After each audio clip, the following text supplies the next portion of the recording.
Here we are. So, Breath to Breath, which has become one of my favorite passion projects.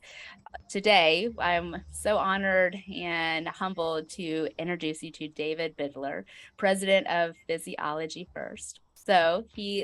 Thank goodness, provided me with all this juicy knowledge. So, I want to make sure I give you all your props for what you've done. So, David, as the owner of the Distance Project, a human performance training center in Freeport, Maine, David has studied and applied the science of physiology across the lifespan. Through assessments on breathing, heart rate variability, and biometrics related to health and longevity, David has utilized science based tools to optimize human performance for close to a decade. In 2018, David began collaborating with Dr. Jose Herrero, a NYC based neuroscientist specializing in how breathing impacts the brain. This collaboration led to David's participation in clinical research with patients, presentations on respiratory physiology for hospitals, and application of science-based breathing exercises with students and athletes across the globe. This collaboration inspired David to author Breathe to Perform, simple breathing exercises to reduce stress, improve energy, and peak athletic performance. As the co-founder of Breathe to Perform, a consulting company specializing in the science of stress physiology, David works with companies and teams to implement health and wellness practices with measurable, scalable results.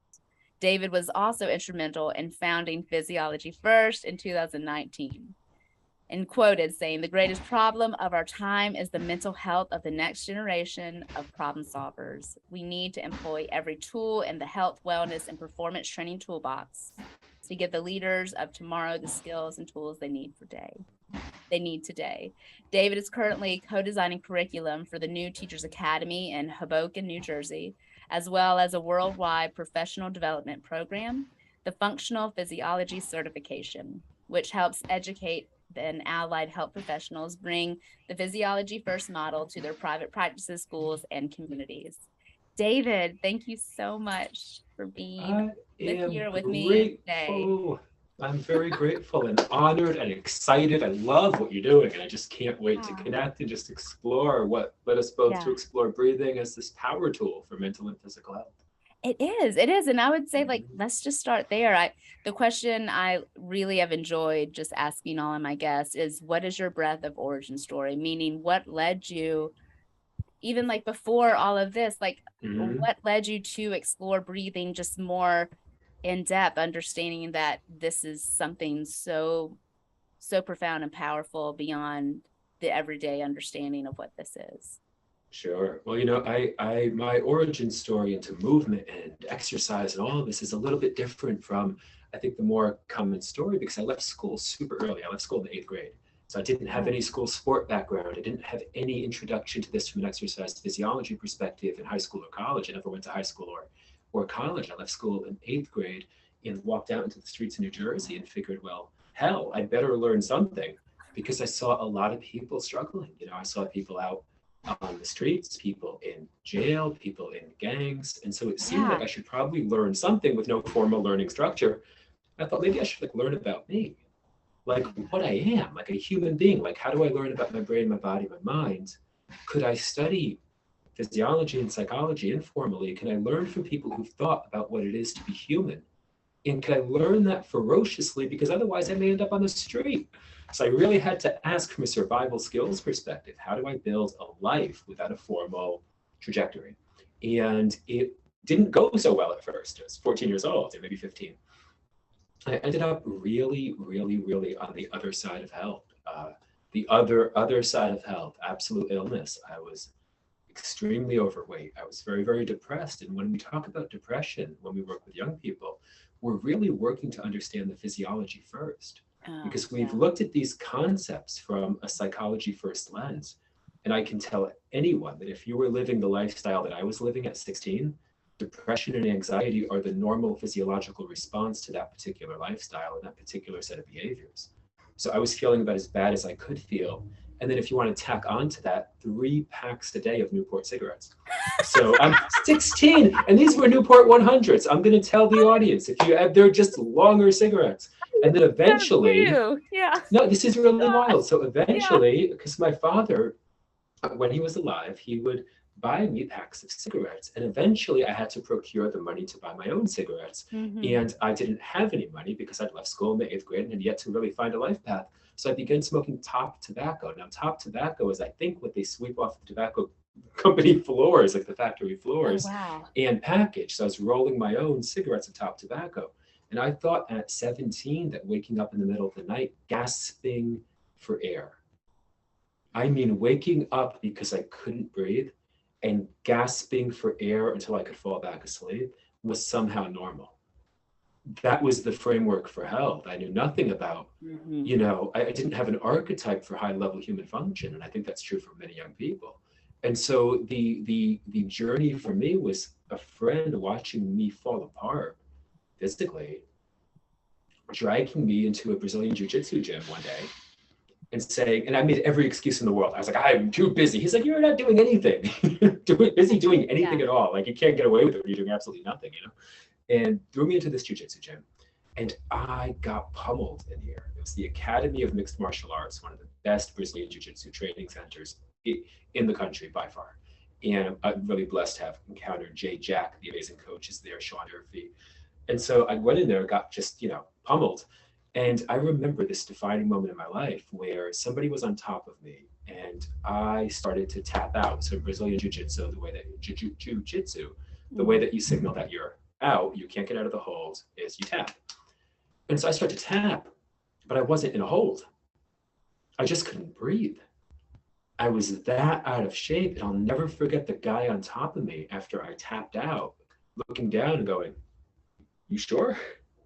Yeah. That's a pretty humiliating thing for somebody. Are you sure? Because I didn't do anything. I literally haven't Yeah. put you in a hold yet and you've quit. And I just couldn't breathe. And I thought, this isn't who I want to be. It's not who I want to become. And it's not the person that I want to build. And I had never seen a culture of people pushing each other intellectually and physically to build their character and to build their skill set in a positive way. So I got hooked. I went to train jiu-jitsu every single night. And I thought if I improved my aerobic capacity, maybe I wouldn't get so winded or gassed. I use these words culturally because I didn't know what it meant. And so I thought I would take up running. And I'll never forget trying to take a 3-mile run around the local running loop in my neighborhood and not being able to do it. And at about the hour and a half mark, the mile and a half, it didn't take me that long, but it took a while. Right? Hours into this, I said I quit.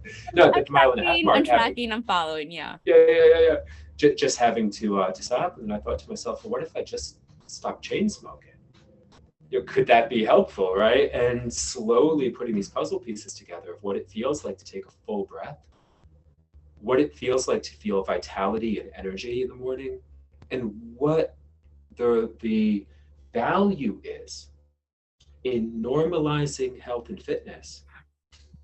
Because what we're currently doing, it seems, is normalizing illness and pathologizing health. Oh, wait, and so many of the young people, I think again. right now, more than ever, we are normalizing illness and pathologizing health. And I cannot tell you how many of the young people come into our center at 6 a.m. and they're looked at as the odd ones out for doing this extreme thing called meeting your body's basic exercise needs as defined by the CDC. So that we have this thing called the Center, the Center for Disease and Control and Prevention. They have basic minimum physical activity guidelines. And the young people in our community who wake up and strive to meet them are the odd ones out doing this strange and antithetical thing. So I think we really need to reshape the narrative here and put health and thriving and fitness back on the map of potential for the next generation. So I'm just letting this soak in, because what I love about what you've just shared are on so many different levels is that, one, you've experienced both sides. So you know the value of both sides. You also can understand how you got where you were and what it took to get out of it. And I too, I shared with you, I used to smoke a lot. And in my earlier or the previous Breath to Breath, and I've shared now feeling more comfortable about it. I've had a 10-year relationship with Adderall and all the unhealthy things that seemed normal. And I think it's amazing how we can justify what is normal versus what's functioning versus what is thriving. And I absolutely love what you said. We are normalizing illness and I can't even say it, pathologizing health. Well, and then too, there's another thing that you said about um, creating more supports and structures for what is health. And I love that Yeah, just by you creating Physiology First, working with these students, being who you are, putting more information out there, you are contributing to it. And that's exactly what I'm trying to do as well, is just saying that you can live differently. You can change your breath, you can change your body, you can change your chemistry, you can change the expression of your genes with epigenetics. absolutely, I mean, like absolutely, yeah. all of it, you are not stuck. You are not like destined to be XYZ. It is how you frame your world and your thoughts, your movements, your patterns, your behaviors, the food that you eat. And I think finding your tribe, finding your people, finding the supports, and then really nourishing that, that's how you get out of it. And so it sounds like jiu-jitsu was like your gateway into helping you see a different way, which then led to another healthy choice and another healthy choice, another one. So I have a couple of tangents I'd love for us to go off on. Sure. First, I would love for you to share a little bit more about the students that you're working with and Mhm. the protocol that you're doing, because what I've seen thus far on Instagram, which is why I was like, I've got to talk to David, is I see these students running, I think at least like a mile and a half to work um, to work towards helping their cold plunge and Yeah. tolerance, and then working to go straight into a sauna.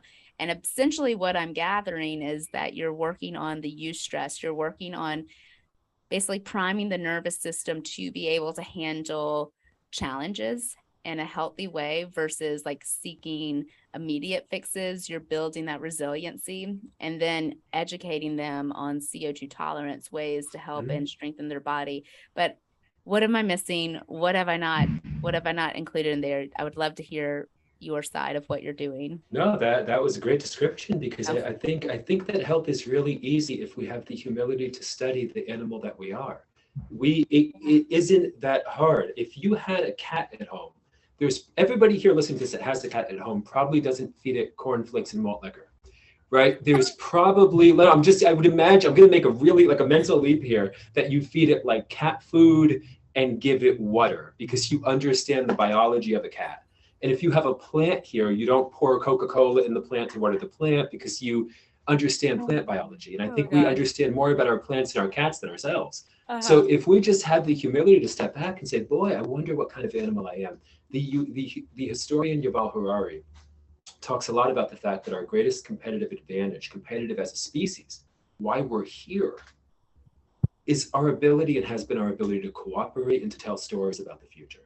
And those can be political stories, religious stories, good stories, or bad stories. People have cooperated for terrible reasons and for good reasons, but we're able to actually convince each other to buy into a global story, or at least a national story, or at least a community based story that allows us to cooperate and do things as a tribe.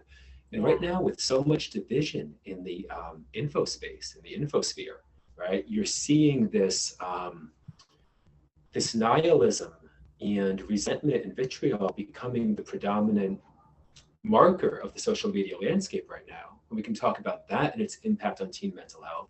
But I Oh, think yeah. that when it feels hard to unite or find a common story, it might be worth asking whether our next great evolutionary advantage isn't the fact that we're the only animal who can study its own biology. A squirrel can't like become a more optimal squirrel by like reading all the data on like what every squirrel has done ever to prepare for the winter. It doesn't have that ability, right? It can't say, Uh-huh. I'm going to do this deep dive on the research here. How do I Uh-huh. become the strongest, fittest squirrel? But you can absolutely say, well, what kind of animal am I? And what does this animal need to thrive? And so when we have young people come to our Physiology First campus, which is the first campus of a global plan to scale infrastructure like this, we Mm-hmm. teach neuroscience-based strategies for improving mental health and fitness, and we let them feel that out. It's a lot. It's not a lot of lecture. It's a lot of ice bath. It's a lot of sauna. It's a lot of breathing. It's a lot of barefoot training.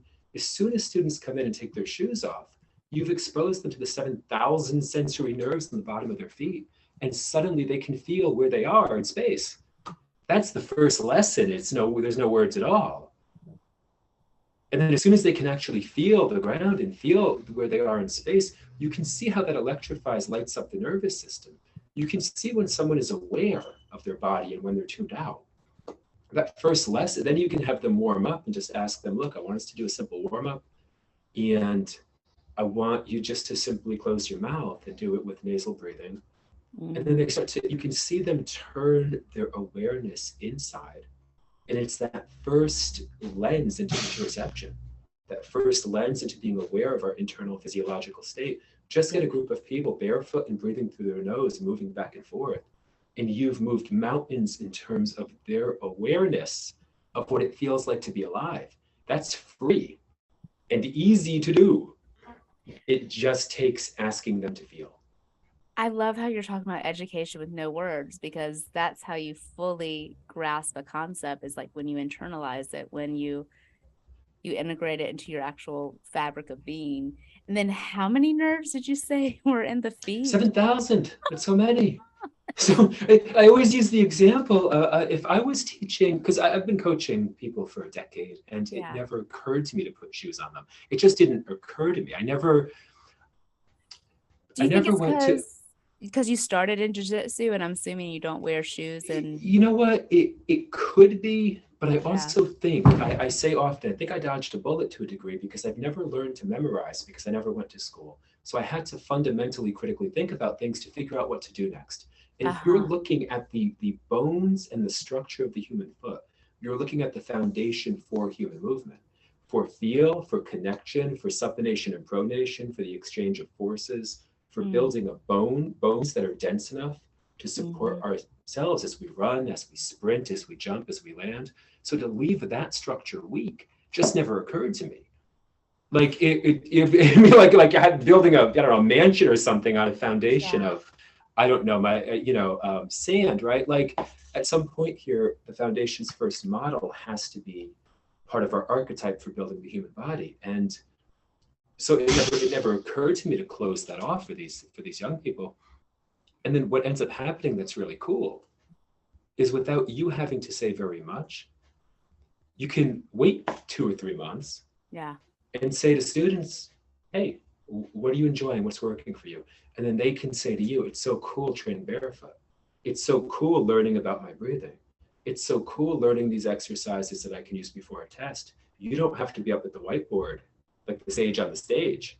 You just have to let them feel and learn, and then they'll process and synthesize and share with you what they've learned about their physiology. Yeah. So it's like Physiology First is like a Montessori school of just wellness, of health, of experiential learning, deep learning versus cheap learning, and hopefully something that we always talk about deep learning versus cheap learning. Yeah, it has to be, it has to have carryover, it has to be of depth. They don't memorize that they took their shoes off, they feel it and remember it, and then they do that in other environments. Now asking for a friend, aka asking for me. I'm trying to get more into cold plunges and ice baths. And literally all I've started doing now is I just make sure my shower, when I'm done, it's all the way to cold, and I'm just working on my deep breathing, and at least I'm like at 3 breaths, and I'm trying to like slowly add another and add another. Any other tips on, like, if you are interested in exploring this, you don't have like a tub in your backyard with ice, is that a decent way to start integrating 100%, that? Okay.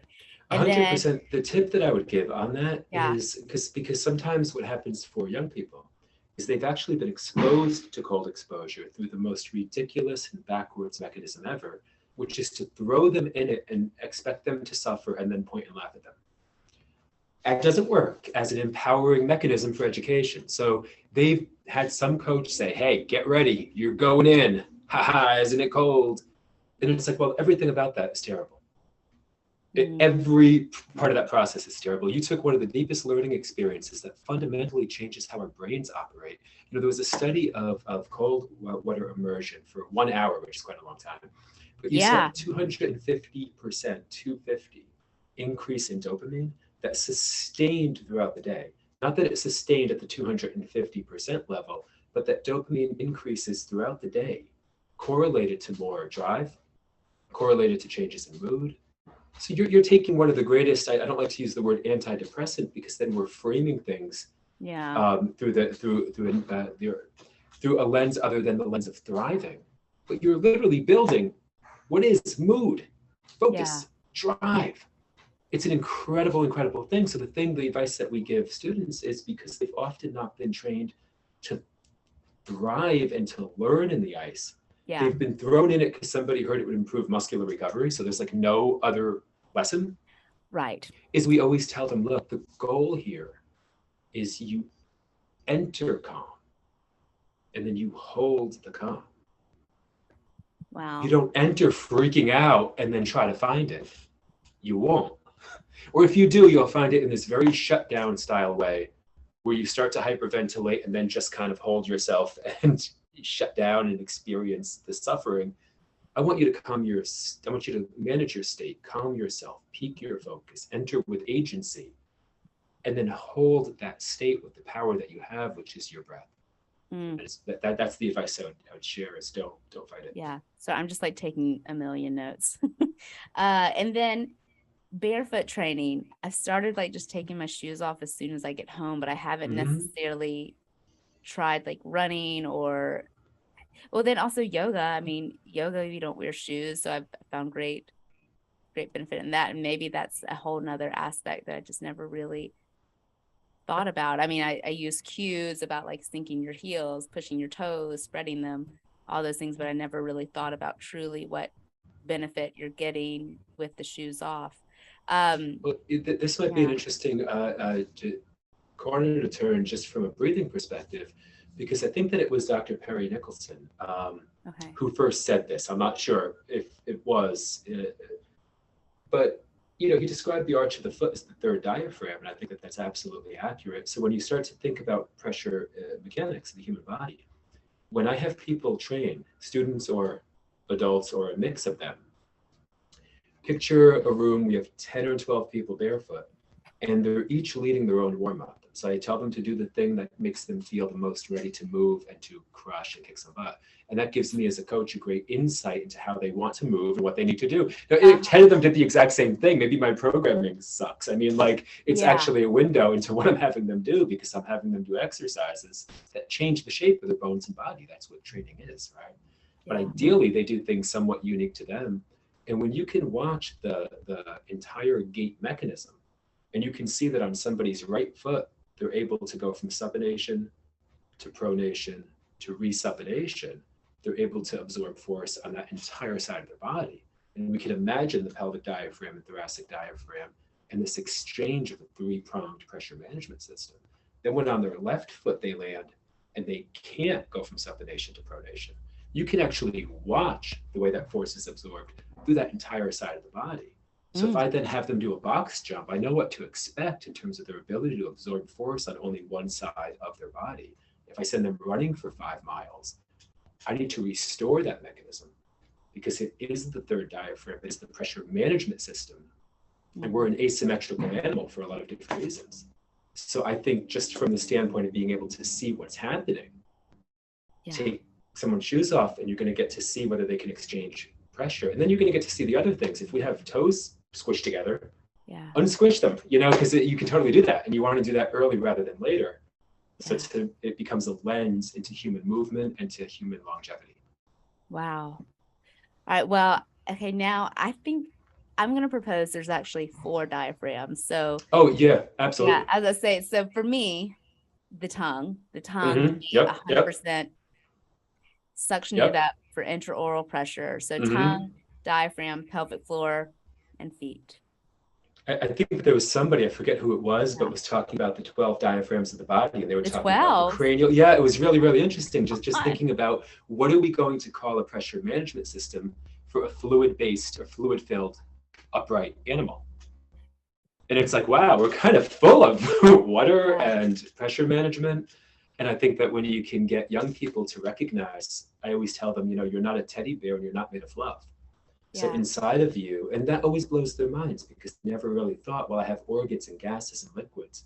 So the other day I was coaching a group of high schoolers. We asked them all to descend into a squat. And when you see who tips forward and who tips backwards, I think the old school archetype is, well, we just need to get them more, we need to work on their ankle mobility, or we need to work on their hip mobility. It's like, well, they're also full of water. and liquids and gases and guts that are tipping forward in space. What if you just give them something to lean back against, and all of that liquid went back, and now they could achieve a full depth squat, and they could understand it being a pattern that stacks a pelvic and a thoracic diaphragm that allows them to exchange the stuff within them. Then we get into why breathing matters for biomechanics. Because if I can't make that exchange, I'm going to dump and push everything into the anterior abdominal wall, right? And then I'm going to throw a bar on somebody's back, and I'm going to expect it to go well, but it can't. So like, it's really fun because all the lessons are physical, and they can learn them, and hopefully it keeps them feeling not only awesome, but not injured and strong and empowered. I love that. Okay, I do not, slight change of topic, going into the sauna. I don't have a sauna at my house. I'm gonna have to find one. But like, what is the protocol, or what is like the thought process between the ice bath and the sauna? Is it just the two extremes of the temperatures, or what is that doing for the nervous system? You can probably look at the entire sauna process really as a process of heating and cooling. I think that we think of it as a process of heating. We just need to stuff somebody in there and let them learn to sweat, because it does increase our ability to sweat. It's amazing. It can make you a much better sweater. And when you can dump heat and offload heat, we start to understand heat in terms of exhaustion. If I have athletes training, the person who can sweat the best is going to be able to keep up the most because they can dump the heat. And I can't tell you how often it is that somebody simply can't dump heat. And when you see them get exhausted or tired, they just can't offload that. You know, dogs will pant. We sweat. And sweating is a skill. You have to be able to actually build it. So you can get somebody to sweat. You know, it's a skill. Like you can totally get somebody to sweat a lot more efficiently. But the sauna, and even the sauna in general. Right now it's New England fall. September, October. It's gonna be October next week, and so it's a beautiful time to sauna in the fall in New England. But when you can go, what we like to do is 5 minutes in, 1 minute out for 20 minutes. And the 1 minute out, people don't always want to leave because it's cozy and hot. But when they get out there and the steam just pours off the body, you can see in their eyes how alive they feel. And everyone says the same thing. They're like, oh, this is awesome. And they feel alive. The body cools down, and then they go back in and heat up and cool down. So the ice plunge would be the extreme of that, where we're just varying the degrees to which we heat, cool, cool, and practice that. So you're doing 5 minutes in the sauna, 1 minute in the ice bath? It generally is that, but conversations kick off. Some people have deep conversations in that lobster tank behind our plate, because it's actually a lobster tank. So sometimes people just start talking. So if it was completely scientifically like, but people hang out, and especially the high school students have had a lot of fun just like dumping ice on each other's heads and playing and laughing. And then how many reps of that do you do? We do a 20-minute cycle. So we'll do basically, or I guess it would be a little bit longer. You know, we'll go 5 in, 1 out, 5 in, 1 out, 5 in, 1 out, 5 in, 1 out. 1 out meaning ice. That's awesome. All right, you give me some things to think about how I can start incorporating. For me and for others, but I'll share a really quick tip. If you ever can ask the hotels in your neighborhood, because that's what I used to do all the time. I didn't have a sauna. We just got the sauna in May. And when I travel, or even in my local hometown, I called up every hotel. Do you have a sauna? And often the ones that do will do a day pass or a membership. And so for the longest time, I had this gym sauna membership. It was a jacuzzi, a steam room, and a sauna, and it was well worth it. And so there might be something in the community of your listeners or your community that actually you can rent one. So even if you don't have the ice bath, at least just doing like 5 minutes in the sauna, 1 minute getting out, and maybe you could just like hop in a cold shower. Oh, it's fantastic. Or just the cool air, because the contrast is amazing. Even on a summer night, it's amazing to go from a 190-degree sauna even to and I think this is evening. This is the speech therapist in me thinking, like, how do we scale this? How do we meet the person where they are? How do we make this applicable to this person's life or this person's environment, like the tools and the resources that they have available to them? All right, that was brilliant. New topic. Are you ready? Are you ready? Just to answer your question, the nasal breathing barefoot training Yeah. Anybody listening to this can take that, Yeah. because the skill is learning to feel. I had one of our members recently said something really, really insightful. She's like, I used to be worried training barefoot about dropping something on my foot, but I never think about that anymore. And that's really, really deep, in that when you learn to move, you don't drop things on your feet. It's never been a fear. And she was unfamiliar with her own body. And coming in barefoot, she felt clumsy, and like she would, hit her foot on a rack or something. But interception is an ability to be at home in our body and to realize that we have these powerful paws and powerful claws, and we're connected to our environment. We don't tend to bang our feet against things or drop things on ourselves as much, because that's not, culture calls it clumsiness, but it's a lack of internal awareness and interception, and that's a skill. Yeah. We just have to build it through practice. Okay. Well, then honestly, that's an excellent segue into what I wanted to say, is that before we even started the chat and or before I recorded, I shared that I'd had a 10-year-long relationship with Adderall. And for me personally, it was a combination of like poor airway health, poor sleep. Mm-hmm. Parents were getting divorced. I was in college, just every possible big change, life change, circumstantial change, physiology change was happening all at once. And I didn't have skills. I didn't have tools, and I didn't have the support. And so I was prescribed Adderall for ADHD, the hypoattention one. And honestly, it was depression, it was poor airway, it was lack of sleep. And none of these things were really truly addressed. And of course, I wanted the Adderall because I tried it from someone else. And it was a big, big Band-Aid that got me further and further away from interception. It literally was like, how do I disengage? How do I dissociate? How do I just get through the day without having to like feel or address or worry about anything except, I mean, honestly, I didn't worry about anything. I didn't think about, will I be taking this my entire life? How do I get off of it? What's the end plan? What is this doing to me? Like, there was no concept at all, or even discussion about what is the longevity? What is the long-term plan? How do we get you back to healthy? It was just, what Band-Aid do you need? Great. How much of it do you need? And then, of course, it just needed to be a bigger and bigger Band-Aid as year after year after year progressed. And then as the stressors got bigger, from college to graduate school to first job to moving, the Band-Aid just didn't fit. So you sought other things that were within that Band-Aid wheelhouse. Right. And it was just a cluster. It was a cluster that literally had to be completely burned down to the ground and then slowly rebuilt. So in my personal experience, lots of unlearning, lots of hard feelings about medications. I mean, granted, I still take one or two, and I'm okay with that because I'm supplementing it. I don't think it's a one size fits all. I don't think there's one protocol for one person, but we have got to implement. We've got to provide. We've got to support the nourishment of our nervous system, of our stress cycles, of our ability to handle things that are only going to increasingly get more distracting, more difficult. And then two, understanding that our world that we live in is not conducive of calm, because like you said it at the very beginning, we're normalizing illness and pathologizing health. So if we go to that same healthcare system to help get better, what they're looking at as success is completely different of what our body needs and what our body deems successful. And I would love for you to share a little bit about what we chatted at before I started recording, and just your thoughts. Literally, the platform is yours. You tell me what your thoughts are, what you're seeing, and then clearly what you're doing to help support healthier lifestyles. Oh, definitely. We have a campaign called Education Before Medication.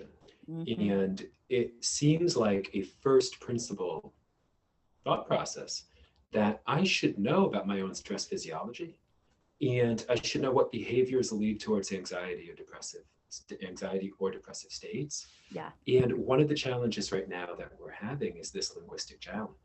So I've presented to hundreds of students in the past couple of years, right? Hold on. Vanna is very excited. I'm really. Yeah, I know she was excited. I know she was excited to come on. She's like, I'm here. I'm here for the awesome. chat. So awesome. Please continue. Sorry, please So, you know, continue. no, Yeah. she's amazing. You know, we presented hundreds of students over the past couple of years, and I've asked, you know, who thinks anxiety is a big problem? Every hand goes up, All of right? them. And I'm like, who can define anxiety? And there's no hand goes up.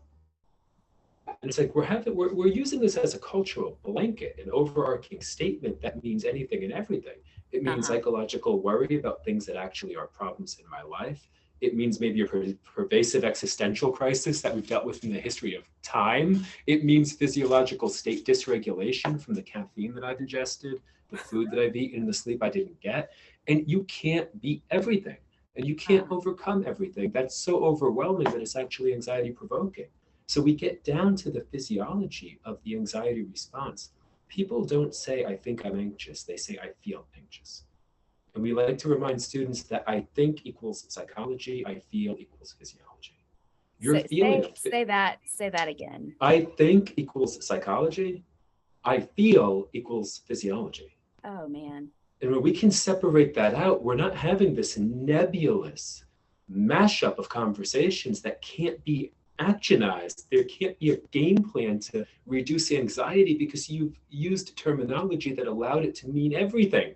It Mm. has to mean something, because if it means something, you can do something. So I've never heard anybody who was hungry and hadn't eaten be told that they have a hunger disorder, ever. Because hunger is a physiological response of the body, and it seems to happen to us when we need calories. Yeah. And I've never heard anybody who was sleepy, who hadn't slept, be told that they had an exhaustion disorder. Because it seems like we need to sleep to recharge all of the physiological processes of the body. So if we're not talking about the states where anxiety is absolutely appropriate, and I'll give an example. If during our conversation, I Yeah. filled this thing up with espresso instead of water, and I just said, I'm going for it. And I just started chugging on this, you know, 20 something ounce I think espresso. your heart would explode. So something would happen, you know, and you and I can hypothesize what would happen. So my heart rate would go through the roof. You would see a change in pupil dilation. I Mm-hmm. would start to sweat. Respiratory rate would increase. My eyes might start to dart around. I Yeah. might get pretty anxious because anxiety is a physiological response that we can not only measure and study, but absolutely control. So if we're sharing the science of anxiety mitigation with students, and anxiety means something, physiologically defined, like any process in the body, they Yeah. can build a 21st century skill set. If they haven't gone through that process, why would medication ever be the first step above that intrinsic deep learning journey of how to manage anxiety through a non-pharmacological approach? Because if it's not the first step, you're then dealing with the process of trying to get off of an addictive medication. Yeah. And that is something that I think is underexplored right now. You know, you and I talked a bit about Underexplored. well, yeah, you know, No, let's say I mean, like yeah, so much. It's yeah, so yeah, much. yeah, yeah, yeah. Yeah. It's so under the radar, and it seems to me like I would say, share this with your audience. It Yeah. seems to me that unnecessarily drugging kids, especially when there's a profit incentivization motive involved, Yeah. should be like a super negative for any thinking person Yeah. ever. So Yeah. you'd look at the future and you'd say, is the future going to be complex, challenging, a whirlwind? It's like, yeah. It's Yeah. like, okay, are these kids going to definitely be the ones leading it? Like we're all on a bus and we're about to hand over the wheel. We're like, all right, you guys are driving. Yes, definitely. Should they be addicted to medication since they were 10 years old with no physiological assessment process? Well, no. Yeah. Optimally, they wouldn't be. And so the exercise I would share with your audience is go to Google Yeah. and type in Adderall. Type in, how do I get Adderall? And I want you to notice the companies that come up because they're telehealth startup companies who are making a huge profit right now targeting young people. They're targeting adolescents. And I'm not saying this from my own opinion. The DEA is now exploring some of these companies. There was a grand jury subpoena of another one of the companies in upstate New York.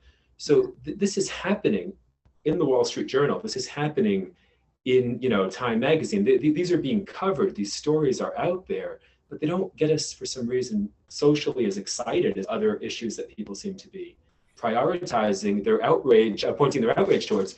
So it seems to me like if there are companies that are algorithmically, when I say algorithmically, I'll give you, your audience, an example. Once you do this exercise, type in Adderall or how do I get Adderall, look at the companies that pop up and they're going to offer you 6-question surveys to actually work to give you an online prescription.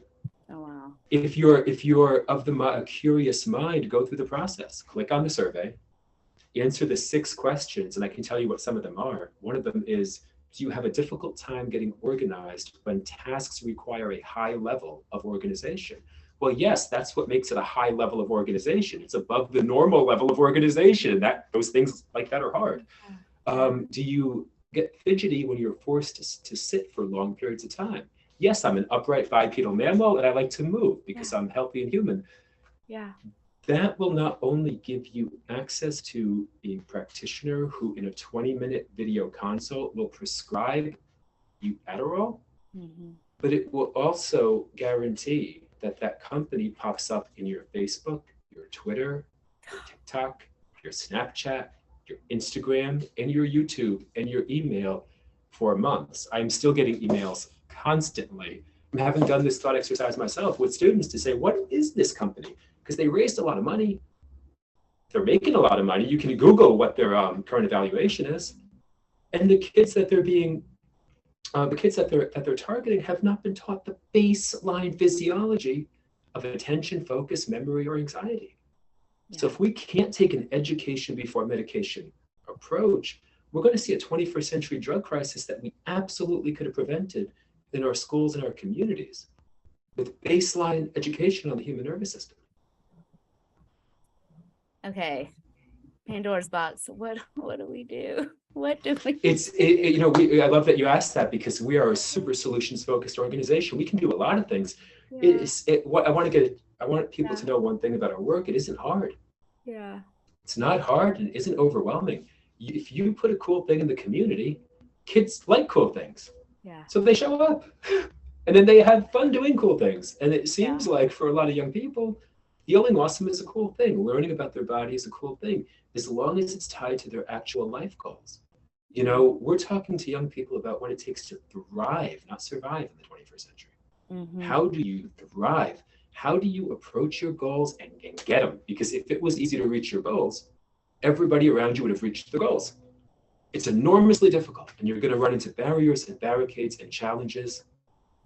And state management and physiology-based education and interception, this is the skill set that gets you over the barricade. This is the skill set that allows you to get to your goals with clarity and agency and power. And if that's not the conversation that we're having and we're giving presentations on nose hair, maybe that's why kids aren't coming. So if you can invite young people to step into their power. They on nose hairs. I'm just saying, because there's this, you and I are probably part of a similar Instagram algorithm where the latest study on cilia pops up and the crowd goes wild, but like the community's not sitting there thinking about their nose hair, definitely. Thank you. I just had like a slight, what you were just talking about the last 5 minutes, I literally was like, breathe deeply, parent, breathe deeply. Don't get too like down about like the forces that are against. I feel very optimistic because we are fighters here. There is one of the reasons that we have a 21st century skills curriculum is because I don't believe you can have optimal mental health by just navigating your physiology if you're unprepared for the world. And the world is a fast-paced technological economy. And there are good players and bad players, for sure. And when you can understand the incentivizations of an entire marketplace with clarity and objectivity, companies will absolutely cash in on our ignorance, and we don't have to be ignorant because we have a wealth of knowledge at our fingertips. Yes. So when you can show young people that you can learn about you, and then somebody can't learn more about you than you know about you because you know a lot about you. Yeah. Because you did the work. Yeah. Thank you. Sorry, I just had a moment. And you got me out of it. This is also a great segue into, I would love to know more and also for you to share more about the Functional Physiology Program. Absolutely. Is that the certification that the certification health providers program. and allied providers? Say more. You know, the scalability of this work is the reason I think we should all be optimistic. In fact, the issue that I just talked about, Yeah. we should all be optimistic because we've thrown nothing at it. So the US Surgeon General last year said this is a national health emergency, and the public response and our response in general has been absolutely nothing. So if imagine we threw everything at it. Imagine we just reshaped education and every kid knew how to breathe and move and sleep, and they got to work out in sauna and express their power, and no progress was made. Well, then I'd be pretty bummed too. Okay. But that never happened. The 99.9% of kids in your community and mine do not have any idea how breathing affects their mental health. They have no idea how sleep affects their mental health. They have no idea how exercise and nutrition impacts their mental health. And they will soak up the knowledge. Yeah. So this isn't a hard problem to solve, because when you put that knowledge in the community, the kids come, they share it with each other, they embrace it. And through our functional physiology program, we're certifying coaches, educators, parents, teachers, allied health practitioners of all kinds to run this into the community. Right. We talk about the 4 P's of Physiology First. The first one are pop-up campuses. People can set up a pop-up anywhere, a park, a gym, a community center, a school. Right. The second are partnerships. We build curriculum for schools. We work with other nonprofit organizations. We partner with leaders in education and health. Mm-hmm. The third is our platform, where young people can work with us virtually with one of our coaches to learn about their physiology first. And then the fourth P is the Physiology First campus. We're going to build these in the communities that have the energy and the excitement and the engagement to actually run a full-time campus where kids are kicking butt, their parents are kicking butt with them. This is a problem that we can solve. We just have to get inspired to do so. We know that we can. Oh, I feel so grateful to be having this conversation with you, David. I'm really excited to connect with you on it. All right. Logistically wise, let's say that you're a teacher, you're an educator, you're a healthcare professional. How do you get more information about the Functional Physiology Program? Where do people find you? You can go to physiologyfirst.org. Okay. You can find us there. You can find us at Physiology First on Instagram. Okay. One thing we do a lot is we show young people how to use Instagram more effectively. Say more about that. I'll give a good example of this. So when we first opened up our campus here, we asked the students, hey, what would be cool to have here? And they were like, yoga bow beanbags. Because they're really cool beanbags. They're awesome. Okay. Imagine like just really, really cool, big, funky colored beanbags. Okay. And I was like, okay, why don't we write yoga bow on Instagram, a thoughtful message, and let them know about our work and our mission and what it is that we need. Yeah. And we co-authored this message, and Instagram, Yoga Bow wrote us back in 20 minutes and said, pick your colors, we'll FedEx them to you tomorrow as a donation. So we can do more than poke and click and like and put, heart emojis. We can write each other and say, do you want to get on the phone? Do you want to make something happen? Do you want to build something in your neighborhood? Do you want to set up a virtual presentation, a webinar, a seminar? And when we realize that desire to connect as more than products in the attention economy, but as human beings exists, you realize that there are millions and millions and millions of people who care about things like this that are just a message away. Yeah. Write them, connect, have conversations. You can move mountains. Yeah. By remembering that we still have that power. Yeah, that's how I found you. I just asked you. I was like, hey, David, you want to have a conversation? Just Instagram and that's it. Yeah, absolutely. Oh my gosh. Okay. We're slowly, sadly reaching towards the end, but is there anything we haven't chatted about that you're just so passionate or excited or would like to make sure it has some breath, figuratively, and what else can we follow with that you're doing? Well, I would say to everybody listening to this, you know something about your physiology. Mm-hmm. Something has benefited your life. You found an exercise routine that works. You found a nutrition program that was sustainable. You learned about hydration. And the kids in your community probably don't know that piece of knowledge. Yeah. The odds are that they don't know it. And you do not need to have a PhD in neuroscience to share the value of nasal breathing, and it will change someone's life. And you'll know because they'll write you and say, wow, that really helped me in school, in sport, at a job interview. Yeah. Don't be afraid to share what you know, because the next best breathing exercise is the one that you share with someone who doesn't know it. And when we remember that we have a lot of power and knowledge within us, we just have to get out there and share it, because that's how the circle of knowledge is built. It's not an echo chamber, it's in the community. Man, all I can say is, David, I can tell like you eat, breathe, sleep, live, love this, because the passion and authenticity that is just like oozing from your words and from your voice. I can't thank you enough for the knowledge and I'm the so time grateful. that you shared. So grateful to connect. And again, I get a lot of my source of energy from the students who come every day at 6 a.m. or run 2.5 miles to sauna and ice. It shows that if you build the model, if you build the infrastructure, they will use it and they will thrive in it. So I encourage everybody to build something small in your community. It could be a 10-minute breathing, workshop that you do once a week. People will eat it up, benefit from it, and want to be a part of it. God, you got my wheels spinning, turning. David, thank you so much for your time, for your Thank work. you so much. It's been a pleasure. Yeah, absolutely. Well, I will link all this up on the write-up, and until we chat again, bye. Appreciate it. Thank you so much. Bye.